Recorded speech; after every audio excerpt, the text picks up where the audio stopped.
بسم اللہ الرحمن الرحیم۔ ہم سورہ البقرہ کی آیت 114 میں موجود ضرب المثل کا مطالعہ کر رہے ہیں۔ ضرب المثل ہے وَمَنْ أَظْلَمُ مِمَّنْ مَنَعَ مَسَاجِدَ اللَّهِ أَنْ يُذْكَرَ فِيهَا اسْمُهُ وَسَعَىٰ فِي خَرَابِهَا۔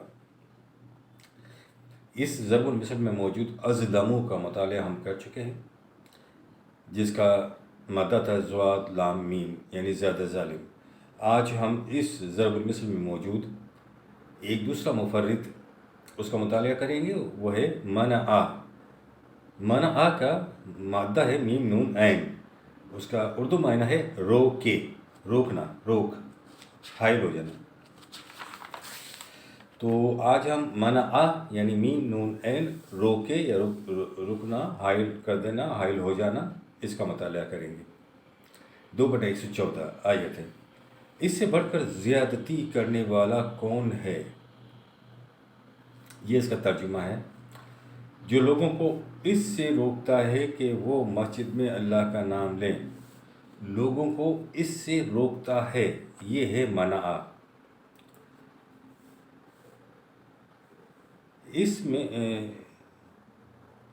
منع کے معنی رکاوٹ ڈالنا اور حائل ہونے کے ہیں۔ تراجم میں بھی ایسا ہی ہے، یعنی اسی طرح سے تراجم میں بھی یہ معنی لیے گئے ہیں، رکاوٹ ڈالنا اور حائل ہونا یا حائل ہونے کے ہیں۔ 4/141 یہ ایک آیت ہے، سورہ نساء کی 141 آیت۔ کیا ہم نے مومنوں سے تمہاری حفاظت نہیں کی؟ یہاں اس کے معنی حفاظت یا مدافعت کرنے کے ہیں، حفاظت یا مدافعت کرنے۔ تو یہ حفاظت یا مدافعت کرنے کے معنی جو لغات القرآن میں ہیں، تراجم میں بھی ایسا ہی ہے، وہاں بھی یہ معنی لیے جاتے ہیں کسی کسی جگہ۔ 107/7 یعنی 107/7، جو چیزیں بہتے پانی کی طرح عام ہونی چاہیے، یہ ان کے راستے میں رکاوٹیں ڈالتے ہیں اور انہیں روک کر اپنی ملکیت میں لے لیتے ہیں۔ یہ 107/7 میں مفہوم آتا ہے۔ جو چیزیں بہتے پانی کی طرح عام ہونی چاہیے، یہ ان کے راستے میں رکاوٹیں ڈالتے ہیں اور انہیں روک کر اپنی ملکیت میں لے لیتے ہیں۔ اور ترجمہ عام طور پر جو بیان کیا گیا ہے وہ یہ ہے، اور منع کرتے ہیں برتنے کی چیزیں، یعنی عاریتاً ان چیزوں کو نہیں دیتے۔ یہ ترجمہ ہے۔ ہم نے اوپر آپ کو مفہوم القرآن میں دیا گیا مفہوم بتایا تھا۔ اور منع کرتے ہیں برتنے کی چیز، یعنی عاریتاً نہیں دیتے۔ برتنے کی چیزیں، معمولی ضرورت کی چیزیں نہ دینا، انکار کر دینا، گریز کرنا، ترجموں میں یہ معنی لیا گیا ہے۔ ٹھیک ہے نا؟ اب یہاں پر آپ کے ذہن میں ایک بات پیدا ہو سکتی ہے کہ یہ جو ترجمہ تو کیا گیا ہے، جو اس کا معنی ہے منع کا، وہ تو رکاوٹ ڈالنا ہے، حائل ہونا ہے، اور ترجمہ بھی کیا گیا ہے کہ منع کرتے ہیں برتنے کی چیز، یعنی عاریتاً نہیں دیتے۔ تو پھر یہ مفہوم جو لغات القرآن میں لیا گیا ہے وہ اس طرح سے کیوں لیا گیا ہے کہ جو چیزیں بہتے پانی کی طرح عام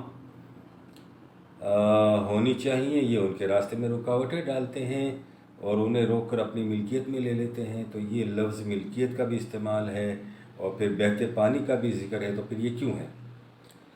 دیکھیں، الماعون، معین، یہ دو لفظ ہیں کہ معنی ہے جاری پانی جو کھلا ہوا بہہ رہا ہو، جاری پانی جو کھلا ہوا بہہ رہا ہو۔ اس کے بنیادی معنی کسی چیز کے بہنے یا چلنے وغیرہ میں سہولت ہے۔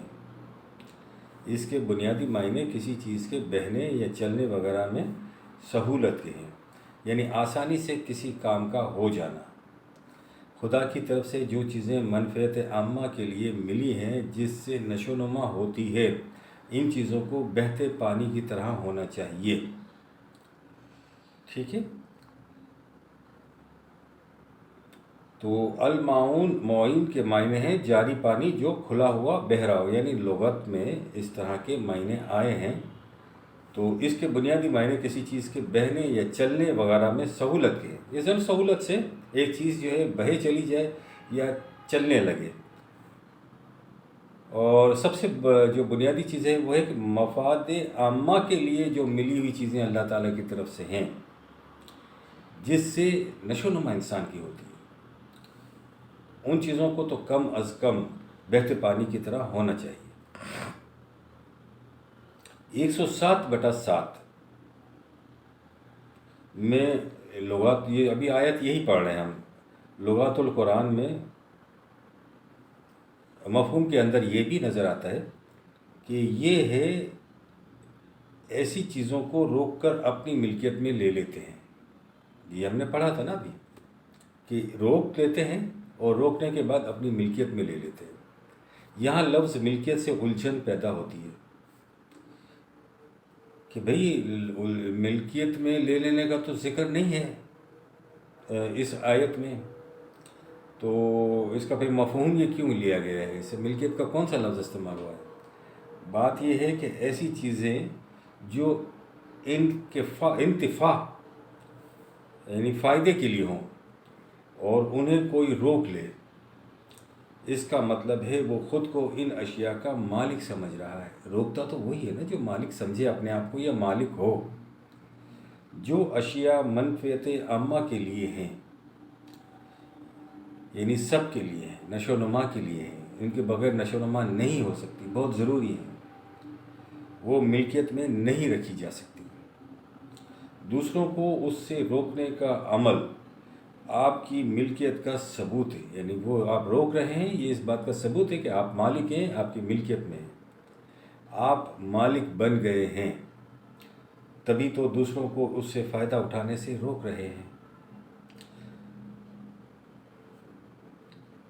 اگر اس کا جو قرآن مجید میں ترجموں کے اندر جو ترجمہ کیا گیا ہے کہ برتنے کی چیزیں، معمولی ضرورت کی چیزیں نہ دینا، انکار کر دینا، گریز کرنا، یہ منع ہے. اگر اسی کا جو ترجمے میں بات بیان کی گئی ہے، کینوس آپ بڑا کر لیں، بالکل بڑا کینوس کر لیں، تو پھر منفعت کی ساری چیزیں آ جاتی ہیں. یعنی جو ترجموں میں دیا گیا ہے اس کا کینوس، جو کچھ ترجمے میں دیا گیا ہے مفہوم کے اندر اس کے کینوس کو بڑا کیا گیا ہے، تو منفعت کی پھر ساری چیزیں آ جاتی ہیں. 70/21 منوعن کا معنی ہے روکنے والا اور بخیل، یعنی روکنے والا کے معنوں میں ابھی آیا ہے اور بخیل کے معنوں میں بھی آیا ہے. یہاں عام نفسیاتی کیفیت کا ذکر ہے، انسانوں کی عام نفسیاتی کیفیت کا ذکر ہے کہ جب اس کے پاس مال و دولت آتا ہے تو وہ اسے نوع انسانی کی ربوبیت کے لیے کھلا رکھنے کی بجائے اسے روک کر بیٹھ جاتا ہے. یعنی جب انسان کے پاس مال و دولت آتا ہے تو وہ کیا کرتا ہے؟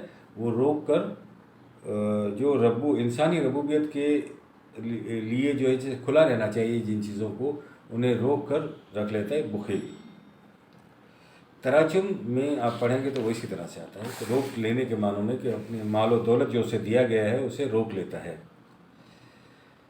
29/45 میں اس ذہنیت کا علاج بتایا گیا ہے. ایک تو ہم نے اسی 70/21 میں منوعن یعنی منع مادے کا جو استعمال ہے وہ ہم پڑھ رہے ہیں. 29/45 میں بھی اس ذہنیت کا علاج بتایا گیا. اس آیت میں فحشائی کا لفظ آیا ہے، فحشا کا لفظ آیا ہے.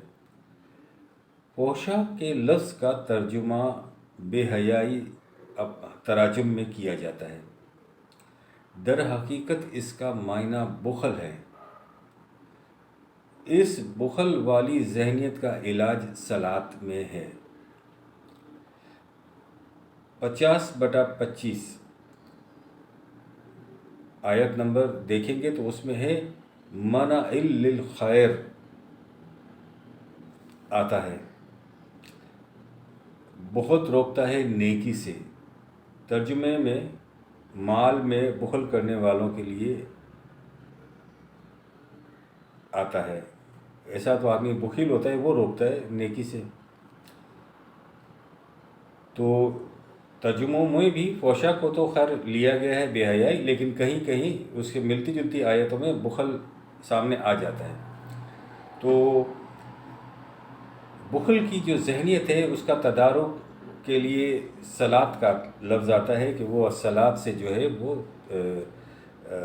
بخل کا علاج کیا جا سکتا ہے، بخل کا علاج ہو سکتا ہے۔ اچھا، یہ آیت اپنے سامنے رکھیں، 50/25، منع للخیر، یعنی یہاں پر بہت روکتا ہے نیکی سے، کون؟ بخیل روکتا ہے۔ تو یہ بات آپ ذہن میں رکھیے گا۔ اب آگے چلتے ہیں 70/21 میں مال و دولت، یہ ہم پہلے پڑھ چکے ہیں، 70/21 کو ہم پڑھ چکے ہیں، دوبارہ اس کو آپ کے سامنے لا رہا ہوں۔ 70/21 میں مال و دولت کو روک رکھنے والے کو بخیل کی ذہنیت کہا گیا ہے، یعنی مال و دولت کو روک رکھنے والے کے لیے بخیل کا لفظ استعمال کیا گیا 70/21 میں۔ 29/45 جو ہم پڑھ چکے ہیں اس میں فحشا یعنی بخیل کا علاج بتایا ہے کہ وہ صلاۃ میں ہے، یہ بھی اپنے سامنے رکھیے گا۔